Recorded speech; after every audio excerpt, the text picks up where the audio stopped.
심령이 가난한 자는 복이 있나니 천국이 그들의 것이며 온유한 자는 복이 있나니 그들이 땅을 기업으로 받을 것이며 긍휼히 여기는 자는 복이 있나니 그들이 긍휼히 여김을 받을 것이며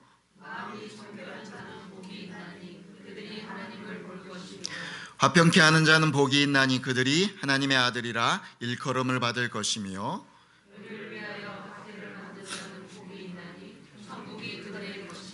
나로 말미암아 너희를 욕하고 박해하고 거짓으로 너희를 거슬러 모든 악한 말을 할 때는 너희에게 복이 있나니 하늘에서 너희의 상이 큼이라. 너희 전에 있던 선지자들도 이같이 박해하였느니라. 아멘. 요즘 코로나19 사태 때문에 그죠? 나라와 또 전 세계적으로 우리나라는 모르겠습니다. 조금 잦아들고 있는 추세 가운데 있는지 잘 모르겠는데 약간 그런 것 같은데 지금 이게 이제 전 세계적으로 퍼져서 오히려 전 세계가 지금 어려움을 겪고 있고 또 그 뉴스를 볼 때마다 우리의 마음들이 야, 이게 정말 또 다른 큰 세계적인 문제로 우리에게 돌아오지 않을까라는 두려움이 사실은 있는 게 사실입니다. 그렇죠? 네, 오늘 말씀 가운데 하나님께서 여러분을 마음 가운데 회복시켜 주시고 믿음으로 하나님을 바라보는 소망을 주시기를 주의 이름으로 축복합니다. 아멘. 네. 이 코로나19 사태를 이제 우리가 겪으면서 참 이 전염병 예방을 위해서 청결하게 우리가 주변을 만드는 것이 참 중요하다라는 인식이 이제 점점 더 새로워지고 부각이 되는 것 같습니다. 그래서 손 씻기도 이제 자주 하고, 그죠? 저도 요즘처럼 손을 많이 씻는 적이 없는 것 같아요, 그죠? 손 갔다 오면 손을 철저하게 씻게 되고 또 마스크도 하고, 예. 여러분 예배 드릴 때도 마스크 하셔도 됩니다. 이거 뭐 하나님 앞에 뭐 거리낌 있는 게 아니니까 지금 상황이니까 마스크도 하게 되고 또 주변에 이렇게 막 소독도 잘 하게 되는 우리 교회도 지금 우리 한미애 집사님 만들어 주신 그 소독제로 여러분 소독하면서 소독을 중요하게 여기려고 하고 있습니다. 근데 제가 얼마 전에 뉴스를 보다가 재미있으면서도 황당한 뉴스를 하나 봤어요. 뭐냐면 사진을 한번 보여주실래요? 예. 이거 진짜 돈이거든요. 5만 원짜리도 있고 만 원짜리도 있고 엄청난 돈인데 이 돈이 다 탔어요. 왜 그랬을까요? 예. 어떤 분이 돈을 소독한다고 전자레인지에 넣고 돌려갖고 요즘 돈은 그 안에 이제 뭐죠? 홀로그램이 있잖아요. 그게 이제 발화를 일으켜서 돈이 저렇게 탄 거예요. 그래서 돈이 180만 원 정도를 넣었는데 저기서 훼손되지 않아서 이렇게 받을 수 있는 돈은 약 45만 원 정도밖에 받지 못한다는 너무 그저 이해가 되면서도 웃기면서도 안타까운 그런 황당한 뉴스를 본 기억이 있습니다. 여러분, 그러면 돈을 소독하려면 저렇게 요즘 스마트폰도 어떻게 소독하냐 걱정이 참 많은데 여러분 정작 우리 마음은 어떻게 소독해야 될까요? 오늘 말씀에 마음이 청결한 자는 복이 있다라고 말씀하셨는데 우리 마음은 어떻게 청결하게 소독이 될 수 있을까요? 오늘 마음이 청결한 자는 복이 있다라는 말씀, 이 말씀을 한번 같이 나누면서 하나님이 오늘도 우리에게 주시는 은혜를 생각해 보려고 합니다. 성경적으로 청결, 또 다른 말로 이제 우리가 많이 듣는 거룩이라고 할 수 있죠. 이 거룩, 청결은 굉장히 중요한 의미를 갖습니다. 하나님은 하나님의 사람들을 택하시고 아브라함서부터 또 이스라엘 백성들을 택하시고 또 오늘 성도인 우리들에게 너희는 청결하라, 너희는 거룩하라라고 요구하시기 때문이죠. 그런데 우리가 한번 짚고 넘어가야 될 것이 있습니다. 여러분, 마음이 청결한 것이 가능할까요? 하나님의 기준으로 우리의 마음이 청결한 것이 정말 가능한 것일까요? 가능합니까? 불가능합니까? 네. 투표를 할까요, 지금? 제가 예전에 여러분에게 온전함에 대해서 설교를 한 것 혹시 기억하십니까? 여기 오기 전에 작년 11월쯤에 온전함이란 설교를 했었습니다. 여러분 기억 안 나시는 분들은, 또 혹시 못 들으셨던 분들은 우리 홈페이지나 유튜브 들어가셔서 부르짖는 교회 찾으셔서 온전함이란 설교를 꼭 한 번 더 다시 한번 들어보시길 바랍니다. 오늘 마음이 청결하다라는 것은 이 온전함에 대한 방향과 똑같이 우리가 바라보고 이해해야 됩니다. 제가 그랬죠. 이 온전함은 우리가 하나님 앞에서 내가 그리고 있는, 내가 그냥 생각하는 어떤 완벽한 퍼펙트한 어떤 모습을 얘기하는 것이 아니라, 내가 오늘도 하나님의 자녀답게, 오늘도 하나님께서 나를 이끄시는 방향으로 내가 순종하며 따라가는 것이 온전함이다라는 말씀을 드렸습니다. 오늘 마음이 청결하다라는 것 역시도 이런 식으로 이해하고 여러분이 말씀을 따라가야 된다는 것이죠. 내가 그린 마음이 청결하다, 내가 무슨 완전 무결하게 마음이 흠도 하나도 없는 그런 퍼펙트한 모습이 아니라, 마음이 청결한 자는 하나님을 오늘도 따라가는 것이다 라는 것으로 이해해야 된다. 왜냐하면 우리가 계속 지금 살펴보고 있는 이 팔복의 말씀은 하나님의 나라를 선물 받은 하나님과의 관계에서 설명하는 것들이기 때문에 여러분이 그렇게 이해한다는 것이죠.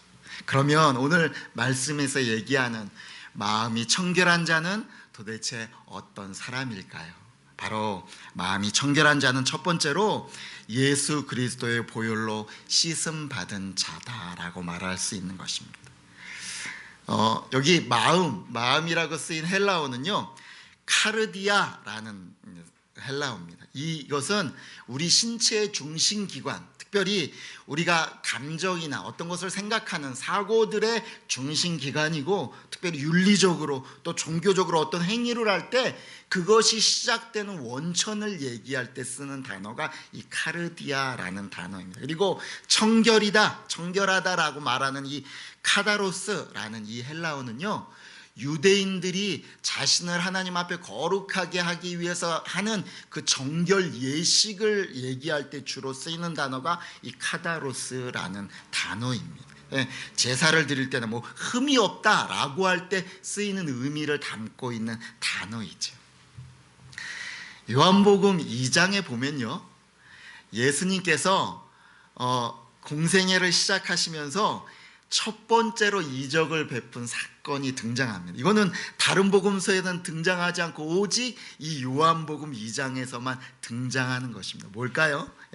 바로 가나안 혼인잔치의 기적입니다. 예수님이 물로 포도주를 만드신 사건이죠. 그 잔치를 베풀 때 그 유대인들이 썼던 음료인 이 포도주가 떨어지는 것은 그 잔치의 엄청난 결례입니다. 근데 그 혼인잔치에 포도주가 떨어진 거예요. 그러니까 예수님의 어머니인 마리아가 예수님께 부탁을 하게 되고, 예수님이 물로 포도주를 만드신 기적이 요한복음 2장에 등장합니다. 그런데 이 요한복음 2장 이 예수님의 이 기적 중에서 요한은 예수님이 물로 포도주를 만드실 때 하인들이 물을 떠간 곳을 이렇게 기록하고 있다는 거예요. 우리 2장 6절에서 7절 말씀 같이 읽어보겠습니다. 거기 유대인의 정결 예식에 따라 두세 통 드는 돌 항아리 6이 놓였는지라 예수께서 그들에게 이르시되 항아리에 물을 채우라 하신즉 아기까지 채우니. 여기 그냥 이렇게 표현할 수도 있어요. 뭐냐면 예수님께서 돌 항아리에 물을 채우라 하셨다. 그래서 순종했다. 또 거기 물을 떠다 주라 했더니 그 물이 포도주로 변했다. 그냥 돌 항아리라고 표현할 수도 있는데, 요한은 굳이 이 돌 항아리를 어떻게 설명하고 있냐면 정결 예식에 쓰는 돌 항아리다. 여기에 물을 담아 놓을 때 이 물은 어떤 의미로 쓰였냐면, 유대인들이 하나님 앞에 나아갈 때 자신을 정결하게 하는 정결 예식에 쓰는 물을 담아 두었던 돌 항아리다. 일부러 이것을 강조하면서 설명하고 있다는 거예요. 왜 그럴까요? 바로 예수님이 여기서 이 포도주를 만드신 이것이 무엇인가 연결된다라는 것을 의도적으로 가리키려고 한다는 거죠. 뭘까? 여러분, 예수님이 포도주에 대해서 설명하고 있는 성경의 것들이 그렇게 많지는 않아요. 특별히 우리가 다 성도들이면 아는 것처럼 예수님이 포도주를 강조하시면서 설명하고 있는 대표적인 게 뭘까요? 바로 성만찬이죠. 그죠? 예. 예수님께서 십자가에 못 박혀 죽으시기 바로 전에 제자들을 다 모아놓고 성만찬을 하시면서 이 포도주를 강조하시면서 이렇게 말씀하십니다. 우리 마태복음 26장 27절에서 28절 말씀 같이 읽겠습니다. 또 잔을 가지사 감사 기도하시고 그들에게 주시며 이르시되 너희가 다 이것을 마시라. 이것은 죄사함을 얻게 하려고 많은 사람을 위하여 흘리는 바 나의 피 곧 언약의 피니라. 예. 요한은요, 이 예수님께서 가나의 혼인잔치에서 만드신 이 포도주, 그리고 예수님께서 성만찬을 하시면서 제자들에게 나누어 주신 이 포도주가 바로 우리의 죄를 정결하게 씻는 예수님의 보혈이시다라는 것을 미리 말해주려고 의도를 갖고 이렇게 설명하고 있는 것입니다. 여러분, 마음이 청결한 자가 누구입니까? 바로 예수 그리스도의 이 보혈로 씻음 받은 자가 마음이 청결한 자입니다. 이 보혈 외에는 우리를 온전하게 정결하게 할 수 있는 것이 아무것도 없기 때문입니다. 또 하나, 마음이 청결한 자는 두 번째로 이렇게 말할 수 있습니다. 죄와 싸우는 사람이다. 한번 따라해 볼까요? 마음이 청결한 자는 죄와 싸우는 사람입니다. 예전에요, 제가 청년 때 다니던 교회에 저와 되게 친하게 지냈던 집사님 한 분이 있었습니다. 근데 이 집사님이 하루는 저한테 오셔갖고 굉장히 뿌듯한 이런 얼굴로 하시면서 저한테 뭐라 그러시냐면, 진아나, 내가 우리 집 TV를 없애버렸어, 이러시는 거예요. 그래서 제가 물어봤죠. 왜 TV를 없애버리셨습니까? 그랬더니 TV가 너무 재밌어서 없애버렸다는 거예요. 왜냐하면 TV 드라마가 너무 재미있고 TV에서 하는 것들이 너무 재밌어 그거에 빠져 있어갖고 내가 기도 시간에 기도도 못하고 말씀을 보기로 해놓고 말씀도 못 봐서, 그럴 때 하나님이 막 마음에 너무 주님이 찔리게 하셔갖고 내가 TV를 없애버렸다, 이렇게 얘기를 하시더라고요. 그래서 제가 물어봤습니다. 아니 지사님, 그러면 저기 중요한 뉴스나, 요즘처럼 막 이렇게 뉴스 봐야 되잖아요. 뉴스나 정말 보고 싶은 스포츠 중계 같은 거 하면 집사님 어떡합니까? 그랬더니 혼자 컴퓨터로 본다는 거예요. 그러면서 또 저한테 뭐라 그래요? 한 가지 염려가 있대요. 우리 아이들이 이제 뭐 초등학교, 중학교 갓 들어간 아이들인데, 이 아이들이 학교 가서 애들하고 대화할 때 뭐 TV 본 거 가지고 대화를 하고 좀 대화가 돼야 될 텐데, 혹시 TV를 못 봐서 우리 애들이 왕따를 당하면 어떡하지, 뭐 이런 고민도 또 하시는 걸 보게 됐습니다. 제가 지사님이 그런 얘기를 하실 때 제 마음에 이런 마음이 드는 거예요. 생각이 드는 거예요. 뭐냐면, TV를 없앤다고 죄 문제가 정말 해결이 될까? 그렇게 다 버리고 뭐 다 끊어내고 이래야 죄의 문제가 해결된다면 아마 우리는 산속에 들어가거나 토굴에 들어가야 되지 않을까? 이 땅에 있는 것과 다 결별하고 살아야 되지 않을까? 분명히 우리는 하나님이 원하시는 대로 이 땅에서 거룩하게 살아야 되지만, 다른 한편으론 우리가 이 땅에 발을 딛고 살아가야 되는 존재인데, 오히려 그렇게 다 버리고 끊어버리는 것보다 그것을 잘 조절할 수 있는 경건의 능력을 키워야 되는 거 아닐까라는 생각이 제 마음 가운데 그 집사님하고 대화하면서 들었다는 거죠. 여러분에게 한번 물어보고 싶어요. 여러분 어떻게 하시겠습니까? TV를 버리시겠습니까? 아니면 경건의 능력을 키우시겠습니까? 혹시 TV를 버리시겠다는 분이 있다면 어디다 버릴지 저한테 꼭 알려주고 버리시기 바랍니다. 그런데요, 예수님이 이런 말씀을 하신다는 거예요. 우리 마태복음 5장 29절에서 30절 말씀 같이 읽어보겠습니다. 만일 내 오른눈이 너로 실족하게 하거든 빼어내어 버리라. 내 백체 중 하나가 없어지고 온몸이 지옥에 던져지는 않는 것이 유익하며, 또한 만일 내 오른손이 너로 실족하게 하거든 찍어내버리라. 내 백체 중 하나가 없어지고 온몸이 지옥에 던져지지 않는 것이 유익하니라. 굉장히 무서운 말씀이죠, 그죠? 여러분, 죄를 지을 때마다 우리 눈 빼버리고 팔 찍어버리고 이러면요, 지금 아마 여기 성한 몸으로 하나님 앞에 예배할 수 있는 사람 아무도 없을 겁니다. 그죠? 다들 이러고 지금 앉아 있어야 될 겁니다. 그런 의미는 아니죠, 직접적으로. 그런데 왜 예수님은 이토록 극단적으로 우리에게 말씀하고 있는 것이죠? 바로 죄의 심각성 때문입니다. 죄의 무서움 때문입니다. 죄는 쉽게 다룰 수 있는 것이 아니기 때문입니다. 죄는 우리의 생각보다 아주 위험합니다. 그런데 우리는 죄를 너무 쉽게 생각하는 경향이 있습니다. 또 지금 우리가 살아가는 이 시대는 죄를 아주 무덤덤하게 여기는 그런 시대로 우리가 살아가고 있습니다. 여러분, 죄는 심각합니다. 여러분, 죄는 달콤하고 굉장히 쾌락적입니다. 그러나 그 결과는 굉장히 허탈합니다. 나를 피폐하게 합니다. 여러분, 이미 여러분들이 다 경험한 것 아닙니까? 그렇기 때문에 죄의 심각함을 여기고 단호하게 거절하는 것이 분명히 필요하다는 거죠. 사람마다 약한 부분이 다 다릅니다. 그죠? 어떤 사람은 돈에 약한 사람도 있고, 어떤 사람은 명예에도 약한 사람이 있고, 어떤 사람은 이성에도 약한 사람도 있고, 어떤 사람은 술에도 약한 사람이 있고, 어떤 사람은 게임에 약한 사람이 있고, 어떤 사람은 사람의 정에 약한 사람, 또 뭐 중복해서 약한 사람도 있겠죠. 다 그 약한 부분들이 다릅니다. 여러분, 여러분에게 돈 벌지 말라는 얘기 아닙니다. 여러분, 정당하게 돈 많이 버십시오. 예, 정말 좋은 명예도 여러분 얻으십시오. 사람과의 중요한 관계도 잘 가지십시오. 스트레스도 잘 여러분 푸셔야 됩니다. 그런데 여러분, 여러분의 이 약함이 혹시 하나님과 여러분을 멀어지게 하는 죄를 짓게 한다면 여러분, 단호하게 이것을 처리해야 한다는 것입니다. 그 약함이 나를 죄로 끌고 가는 것을 알면서도 그 죄의 자리에 내가 이 약한 것을 그대로 방치한다면 그것은 이미 죄를 허용하는 것입니다. 그것을 단호하게 거절하고 끊어내야 합니다. 그것을 멀리해야 됩니다. 여러분, 마음이 청결한 자는 어떤 사람입니까? 바로 이 죄와 싸우는 사람입니다. 한번 정리해 볼까요?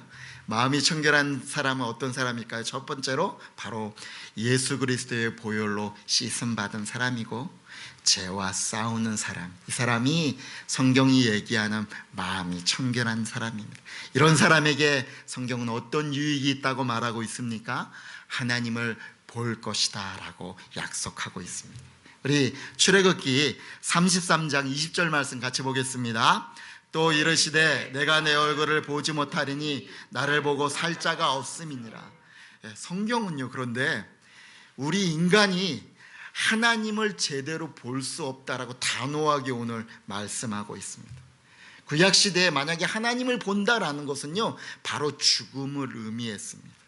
우리가 하나님을 대면해서 본 사람 누굴까요? 대표적으로 모세를 얘기하잖아요. 근데 모세도 사실은요, 하나님을 정확히 대면해서 본 것이 아니라 하나님의 광채를 보았고 하나님의 옷 뒷자락을 보았습니다. 성경을 자세히 보면 그렇습니다.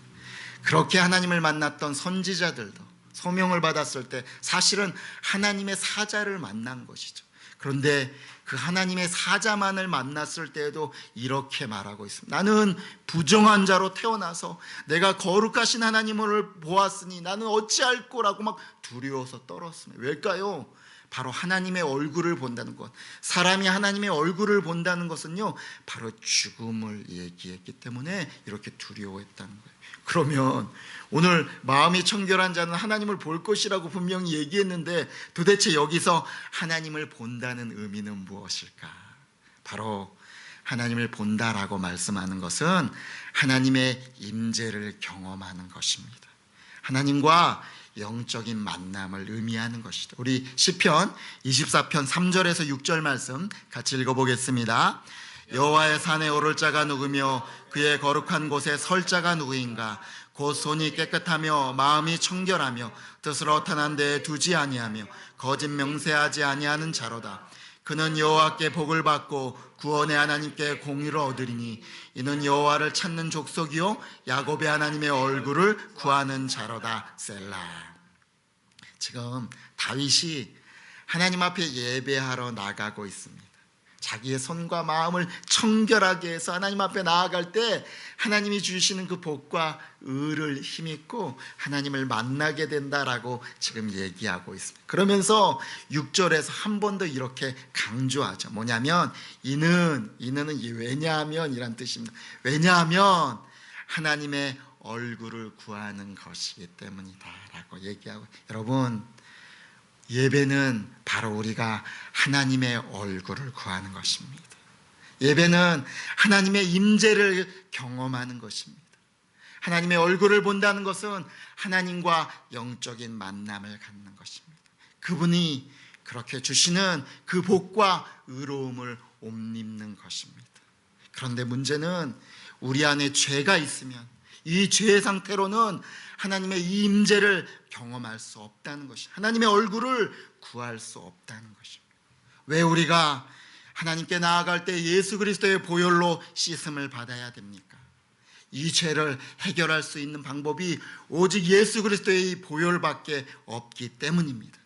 하나님의 의를 입는 단 한 가지 길이 오직 예수 그리스도의 이 보혈밖에 없기 때문입니다. 왜 여러분과 제가 죄와 단호하게 싸워야 하는 것입니까? 이 죄가 하나님의 임재를, 우리가 하나님과 영적인 만남을 갖는데 방해하기 때문입니다. 죄가 있는 자는 하나님의 얼굴을 구할 힘을 잃어버리기 때문입니다. 죄책감 때문에 하나님께 나아가고 싶어도 나아갈 수 없게 되기 때문입니다. 죄의 벽이 가로막아 우리의 기도가 하나님 앞에 막혀버리기 때문입니다. 사탄의 공격을 받을 빌미를 제공하기 때문입니다. 이런 죄가 여러분을 지배하고 하나님과 거리가 멀어지도록 만들지 않도록 여러분, 죄와 싸우는 사람이 되어야 합니다. 신앙이 깊어진다.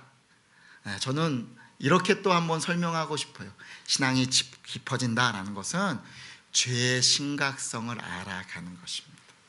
저도요, 죄를 안 짓겠습니까? 목사라고 죄를 짓죠. 근데 신앙의 초기에 땐 저도 그랬던 것 같아요. 뭐냐면 죄 짓고 나서 두려웠어요. 뭐냐면 하나님이 딱 한 대 때리지 않으실까, 하나님께 벌 받지 않을까, 하나님 내 일이 잘 되지 않으면 어떨까, 이렇게 두려워서 떨었던 것 같아요. 근데 이것 역시도 하나님이 다루시는 또 다른 방법입니다.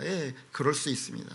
그런데 조금씩 대하면서 죄에 대한 심각성을 다르게 느껴지게 됐다는 거. 뭐냐면 죄가, 내가 오늘도 이 예배 가운데, 내가 기도 가운데, 말씀 가운데 나를 사랑하시는, 나의 생명 되시는, 나를 정말 회복하시는 그 하나님을 내가 만나야 되는데 이 죄가 그 하나님을 만나지 못하도록 막고 있다는 것을 느끼게 된다는 거죠.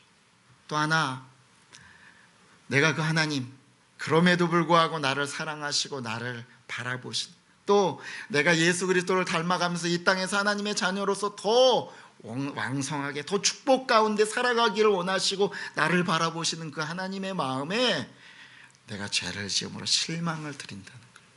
여러분, 여러분에게 정말 사랑하는 사람, 여러분 정말 존경하고 여러분 정말 좋아하는 사람이 있으면요, 그 사람에게 잘 대해주고 싶어요. 내가 잘 자라는 모습을 보여주고 싶어요. 그렇죠? 근데 하나님께도 마찬가지로 나를 사랑하시고 오늘도 나를 안으시고 나를 인도하시는 그분이 나를 바라보면서 얘야, 너 이렇게 자라가거라, 얘야, 내가 너를 축복한다 하시는데 죄로 말미암아 그 하나님 앞에 실망을 드리는 것이 아파지게 되는 것입니다. 이게 죄의 심각성에 대한 생각이 바뀌어지는 것입니다. 여러분, 이런 죄의 심각성에 대한 이 감각이 여러분에게도 풍성히 늘어나기를 간절히 축복합니다. 제가 단지 두려워서 하나님 앞에 벌 받을까 봐가 아니라 내 사랑하는 하나님을 만나지 못하게 하는 이것이 문제거리가 되는구나. 내가 하나님을 닮아가는 것, 하나님이 나를 그렇게 기대하시고 축복하시는데 그 하나님 앞에 실망을 드리는 거구나라는 그 심각성이 여러분에게 정말 영적인 아픔이 되시기를 주의 이름으로 축복합니다. 혹시 여러분 중에 오늘도 하나님 앞에 내려놓지 못한 죄가 있습니까? 아직도 해결하지 못한 것이 있습니까? 오늘 이 예배 시간에 우리를 온전케 하시는 예수 그리스도의 이 보혈로 여러분 하나님 앞에 내려놓고 씻음 받는 여러분 되시길 주의 이름으로 축복합니다. 예수 그리스도의 보혈이 여러분의 죄를 씻으시고 하나님 앞에 자유함을 주실 것입니다. 주님께 가까이 가고 싶습니다. 오늘도 나를 사랑하시는 그 주님, 나의 생명 되시고 나의 영을 회복시키시고 이런 두려움과 어려운 환경 가운데 나에게 소망을 주시고 담대함을 주시는 하나님을 만나기로 원합니다. 그런데 나의 이 죄가 하나님과 사이를 막고 있습니다. 주여, 예수 그리스도의 보혈로 나를 깨끗게 하여 주시옵소서. 담대히 하나님의 이 보혈과 하나님의 은혜를 의지하여서 나아가는 저와 여러분 되기를 주의 이름으로 축복합니다. 아멘. 이사야서 1장 18절 말씀 같이 읽겠습니다. 여호와께서 말씀하시되 오라 우리가 서로 변론하자. 너희의 죄가 주홍 같을지라도 눈과 같이 이어질 것이요 진홍같이 붉을지라도 양털같이 희게 되리라. 아멘. 예, 이런 축복이 있습니다. 여러분, 성도의 회개가, 우리가 하나님 앞에 예수 그리스도의 이름으로 회개하는 이 회개가 왜 능력과 효력이 있습니까? 바로 예수 그리스도, 나를 위해서 흘리신 예수 그리스도의 이 보혈이 능력이 있기 때문입니다. 이런 말 자주 하잖아요. 부부싸움 하면 하루를 넘기지 마십시오. 하루를 넘기지 말고 화해하십시오. 뭐 이런 말 있잖아요. 그죠? 저는 오늘 여러분에게 담대히 이렇게 말씀드리겠습니다. 여러분, 죄 상태로 하루를 넘기지 마십시오. 죄 지은 상태로, 죄가 있는 상태로 여러분 잠자리에 들지 마십시오. 하나님 앞에 엎드려서 하나님, 나 이 죄를 용서하여 주십시오라고 죄를 해결하고 승리하는 여러분 되시길 주의 이름으로 축복합니다. 예, 하나님을 본다는 것, 바로 이런 하나님의 임재를 경험하는 것입니다. 이 예배 가운데 내가 하나님 앞에 기도하는 가운데 하나님께 찬양하고 하나님의 말씀을 읽는 가운데 살아계신 하나님을 영적으로 만나는 것입니다. 여러분, 오늘 이 예배 가운데도 여러분이 기도하는 그 장소에서 하나님을 찬양하고 여러분이 말씀을 묵상하고 말씀을 읽는 그 자리가 하나님의 임재를 경험하는 축복의 자리가 되시기를 주의 이름으로 축복합니다. 네. 또 하나, 하나님을 본다는 것은요, 종말론적인 의미를 가지고 있습니다. 마지막 날 우리 만왕의 왕이신 예수 그리스도께서 다시 오시는 그때 우리의 구원이 완성될 것입니다. 요즘은요, 이 신천지나 이 이단의 세력 때문에 이 종말, 뭐 이게 말세 막 이러면요, 이 종말이나 이 말세 이런 의미들이 굉장히 퇴색해지고 흐려지는 것을, 그죠? 우리 성도들이 그 마음가짐이 바뀌는 것을 참 나쁜 것 같아요. 그러나 여러분, 분명히 명심하십시오. 마지막 때는 분명히 있습니다. 우리 주님은 분명히 다시 오십니다. 그때 하나님의 얼굴을 우리는 분명하게 볼 것입니다. 그리고 하나님이 저와 여러분을 안아주시고 위로하시며 우리에게 생명의 면류관을 주시고 우리에게 하나님의 길을 걸어간 상급을 베푸실 것입니다. 우리 요한계시록 22장 4절에서 5절 말씀 같이 읽겠습니다. 그의 얼굴을 볼 터이요 그의 이름도 그들의 이마에 있으리라. 다시 밤이 없겠고 등불과 햇빛이 쓸데없으리니 이는 주 하나님이 그들에게 비치심이라. 그들이 세세토록 왕노릇하리로다. 아멘. 하나님의 얼굴을 볼 것이다 라는 것은 종말론적으로 마지막 날 우리가 하나님을 진짜 볼 것이고 하나님께서 우리에게 면류관을 씌워주시고 예수 그리스도와 함께 우리가 세상을 다스리는 왕노릇을 할 것이다 라고 약속하고 있습니다. 이 축복이 저와 여러분에게 있기를 간절히 바랍니다. 아멘. 마음이 청결한 자는 예수 그리스도의 보혈로 씻음 받은 자입니다. 마음이 청결한 자는 바로 이 죄가 하나님과 나 사이를 막고 있다는 것을 알고 죄와 싸우는 사람입니다. 이 사람은 하나님의 임재를 경험할 것입니다. 우리의 모든 생활 가운데 하나님이 나를 붙드시고 인도하시고 새 힘을 주시고 다시 회복시키시는 하나님의 놀라운 임재를 경험할 것이고 마지막 날 예수 그리스도께서 오시는 그때 하나님이 우리에게 면류관과 상급을 주실 것입니다. 마음이 청결한 자에게 주시는 이 복이 우리 부르신 가족 모두에게 임하시는 귀한 축복이 되기를 간절히 소원합니다. 아멘. 우리 같이 한번 기도하겠습니다. 기도할 때 주님, 제가 마음이 청결한 자로 살게 해주신 것 감사합니다. 오늘도 예수 그리스도의 보혈로 나의 모든 죄를 씻어주시고 내가 하나님과 나 사이를 막고 있는 이 죄의 문제가 얼마나 심각한지 깨닫고 이 죄와 싸우고 예수 그리스도의 보혈로 회개하며 나아가는 자 될 수 있도록 도와주시옵소서. 하나님의 임재를 날마다 경험하는 자, 하나님의 놀라운 축복을 받는 자 될 수 있도록 인도하여 주시옵소서. 우리 다 같이 통성으로 기도하겠습니다.